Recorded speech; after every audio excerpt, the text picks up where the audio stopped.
Game has a good high barrier of entry, so most people can't do it unless they have what's called a scholarship, where someone essentially pays for their barrier of entry to allow them to play the game, and then they can split the profits afterwards. Like, okay, Axie Infinity is a so-called play-to-earn video game based on Ethereum, but because Ethereum is too slow and expensive to interact with directly, the developers, Sky Mavis, created a side chain called Ronin, which consists of a governance currency called AXS, the game character tokens called Axies, and the in-game currency called Smooth Love Potions, or SLP. All of these components are built to function as money because that's what the machine is built to do. The so-called play-to-earn model is a great case study in what the end result of the crypto ecosystem actually looks like. Axie Infinity gets a lot of credulous coverage from the press because a handful of people in the Philippines are able to make a marginal living by playing the game and flipping their SLP, which lets Sky Maven turn around and pretend that they're a humanitarian organization and not a for-profit business who makes money off all the people rushing to buy a team of Axies believing that they can get paid just for playing. Now, real quick, Axie Infinity is a lightweight card-based PvP game where players fight with a team of 3 critters called Axies. It's a bit Pokemon and a bit Slay the Spire.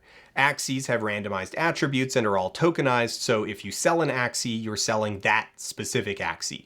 Smooth Love Potions are used to breed Axies and thus form the basis of the economy, as they are fungible relative to the Axies themselves.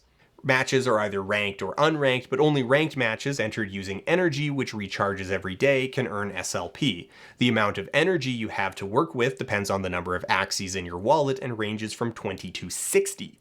Additionally, higher ranked matches are worth more SLP. More SLP means a bigger stable of Axies, which means more energy to play matches, more flexibility within the metagame, better team compositions, and baseline better stats, enabling easier wins. So the difference in earning potential between higher and lower ranked accounts is pretty substantial. What coverage tends to note and then quickly move on from is the fact that the game is extremely expensive to onboard, costing hundreds of dollars to assemble a basic team, which has led to the rise of what are euphemistically called scholarship programs. Businesses like Whale Scholars that set up a large number of accounts give players access to the game account, but not the underlying wallet, and then pay players a split of the SLP the account generates. Whale Scholars and other mentorship businesses retain full control of the wallet and thus the Axies, the SLP, and any AXS.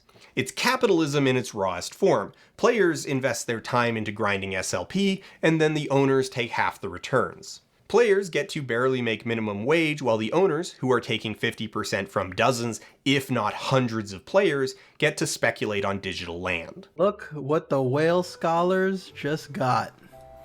We have land in the Arctic, baby. We have Arctic land. Axie's energy system is fundamentally broken in how it promotes this exact middleman arrangement. If you have 21 Axies in your wallet, you can create one account that has 60 energy at its disposal, or you can create 7 bare minimum accounts with 20 energy each. A high-ranked account with 60 energy will dramatically outperform a single low-ranked account with 20 energy, but 7 accounts that are played daily by other people is far and away the best ROI because it involves doing basically nothing except collecting your cut.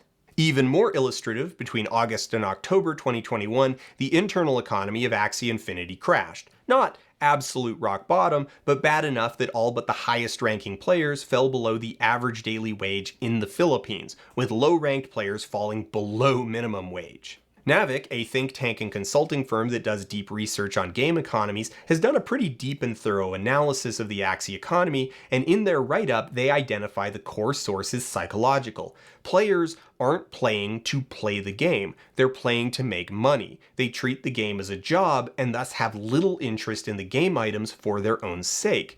Once they have enough stuff to cover their job, they stop reinvesting and start cashing out. The price of low-quality Axies, the ones that new players are likely to buy in order to onboard for the lowest cost possible, is propped up entirely by players buying them roughly at the same rate they're generated. This requires either mentors to be scaling up their teams by buying Axies instead of generating them, or new players injecting new money into the ecosystem by onboarding. But the more players that are playing, the more SLP and Axies that will be generated, thus the fundamentally unsustainable economic model where an infinite supply of new players must enter the ecosystem forever purely to keep the price stable. If it tips one way or the other, you either get runaway inflation or runaway deflation. This happens all the time in games. Games bork their internal economy constantly. It just doesn't normally matter because you're talking about completely fictional gold or gems or dragon bones. A truly stable economy isn't even desirable from a gameplay standpoint anyway.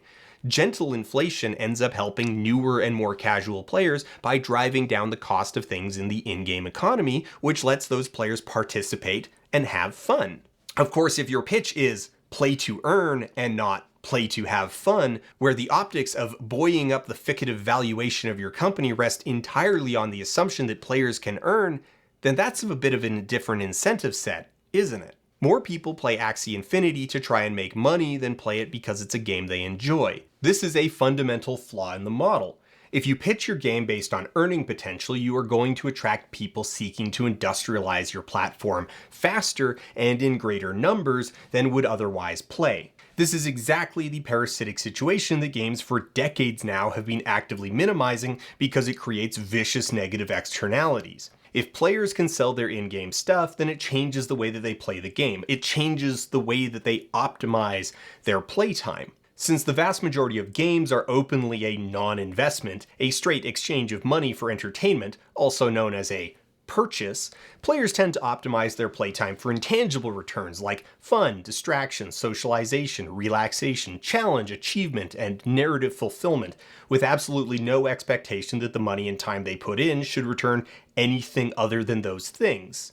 The key shift here, and the meaningless buzz phrase that you'll encounter online, is the proposition that the results of playing a game should retain value, which is code for having a potentially speculative price. In order to try and keep the grift mill running for another few months, SkyMaven have tweaked the economy to reduce the amount of SLP players can earn per hour. It's a nightmarishly thin edge to be walking on, and the main thing it has managed to accomplish is enabling an entire strata of pit bosses running teams of players grinding out smooth love potions. And, like all bosses, they have not taken the downturn in stride and have instead started cracking the whip. We do not accept mediocre gaming anymore. Need at least 120 to 150 SLP a day, and those who yield more will be rewarded with additional percentage. I prioritize those who have gaming experience. We have a separate program for charity. Evangelists like to point to this as though it's inspiring. People in economically disempowered countries able to make a meager living by simply playing a video game. I reject that framing. It's horrifying. Our global system is so fundamentally unjust that people are patting themselves on the back for generating a whole new kind of online uwu pit boss who tells you to grind harder or you're fired, but caps it off with a blushy emoji. Oopsie, looks like someone didn't meet their quota. This sucks.